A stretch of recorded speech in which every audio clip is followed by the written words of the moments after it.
أشياء لا تسويها في رمضان لأنه خلاص طفشت أنا. عمري إذا تعبانة لا تصومي. ليه مين معانا؟ مدير رمضان؟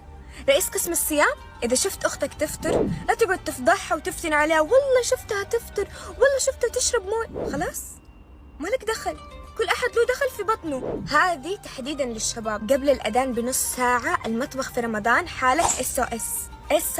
كل أحد مشغول وبيشوف طبخته ومدري إيش. لا تدخل المطبخ وانت واقف كذا تتفرج، ترى ما حد ناقصك. إذا ما حد ساعد خليك في الصالة أحسن، اقعد في السفرة. إذا جاء وقت الفطور لا تسأل، بس ده الفطور كأنه سمبوسة مالحة، بيجيك كف من حيث لا تحتسب، كذا كف بالدقيق. نايم طول اليوم وتصحى قبل الفطور ب5 دقايق وتسولف، واللي واقف طول اليوم في المطبخ استحى وجهك. افطر وانت ساكت. اذا رحت تفطر عند احد في رمضان وسمعت صوت الصريخ والمضاربات، احسن لك لا تتكلم ولا تسأل، اسمع من هنا وخرج من هنا، استر ما واجهت. اذا تبي تفطر وما تبي تصوم لا تصور سناب وتقعد تفل انك فاطر، سوي اللي تبغاه بس لا تصور لنا سناب، ترى مرة مفلة ولا يضحك ولا حد مهتم اصلا، ما حد مهتم. التراويح لا وصيكم، ها سلموا لي.